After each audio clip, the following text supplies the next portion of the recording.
ये इश्क नहीं आसान, बस इतना समझ लीजिए, एक आग का दरिया है और डूब के जाना है। जिगर मुरादाबादी के शेर को अगर आपको हकीकत में देखना है, आंखों से देखना है, तो पाकिस्तान से आई सीमा हैदर और हिंदुस्तानी नौजवान सचिन मीना की प्रेम कहानी में ग्रेटर नोएडा में होता हुआ देख सकते हैं।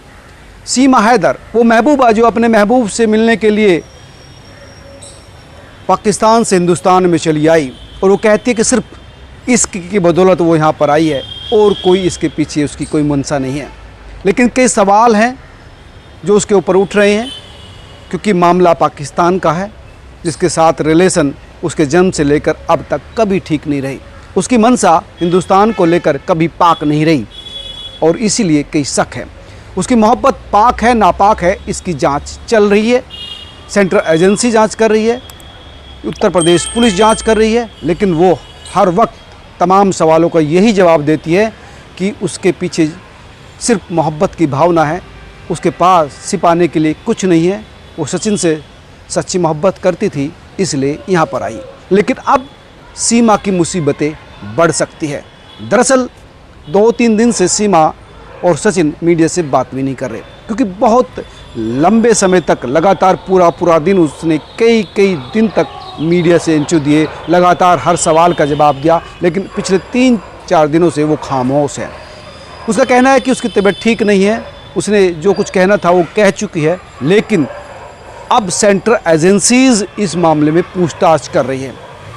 क्योंकि मामला पाकिस्तान से जुड़ा होने की वजह से सेंट्रल एजेंसी इसकी पूरी इन्वेस्टिगेशन कर रही है।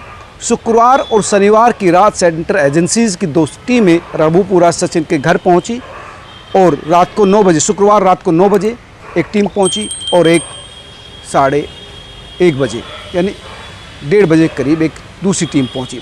दरअसल कई जो साक्ष्य उससे सचिन से सीमा से जो मोबाइल मिले थे, टूटा हुआ मोबाइल मिला था, सिम कार्ड मिला था, उसकी जांच अभी तक नहीं हुई है, लेकिन जो साक्ष्य मिले थे, जो चीज़ें सामने आई, उन तमाम चीज़ों के बारे में उससे पूछताछ की गई है। और इसी मामले पर नोएडा पुलिस ने भी अपनी जांच का दायरा बढ़ा दिया है। हालांकि जमानत पर दोनों बाहर है। नेत्रपाल जो सचिन का पिता है, सचिन और सीमा तीनों को गिरफ्तार किया गया था, कोर्ट से जमानत मिल गई थी और शर्त ये थी कि आपको अपना पता नहीं बदलना है, आपको अपना देश नहीं छोड़ना है, मतलब हिंदुस्तान नहीं छोड़ना है और उसी घर पर रहना है। यहाँ पर आप बता रही हैं कि वो सचिन का घर है और यहीं है, वो खुशी इसका पालन भी कर रही है।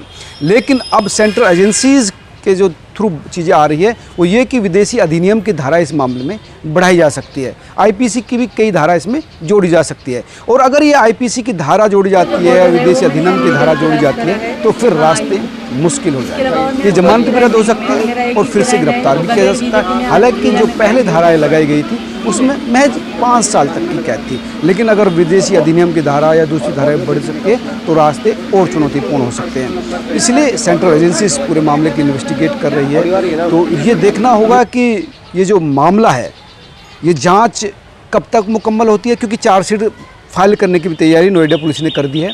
अब चार्जशीट में क्या क्या नोएडा पुलिस लाती है ये देखना जरूरी होगी। कौन कौन सी धारा और कौन कौन से आरोप लगाए जाते हैं ये देखना बहुत जरूरी होगा।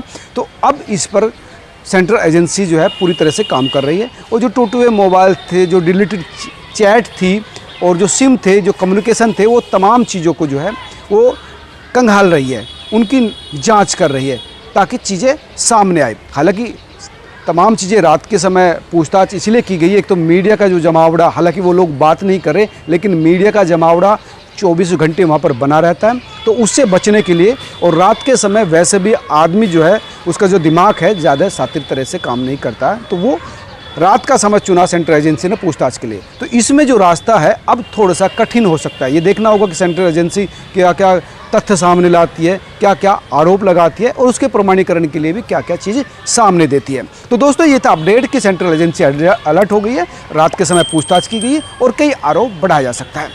हालांकि इन तमाम लोगों का कहना है, सीमा का कहना है कि मेरे पास छुपाने का कुछ नहीं है, मोहब्बत दिल में भर के लाई हूँ, सचिन के प्यार में गिरफ्त थी और बिना किसी लीगल डॉक्यूमेंट के, वो वीज़ा नहीं था जिसके थ्रू आप भारत आ सकती थी, तो वो उसके बिना ही भारत आ गई। आप तमाम लोग इस पूरे मामले को कैसे देखते हैं, क्या समझते हैं, ज़रूर कमेंट करके बताएं। नमस्कार।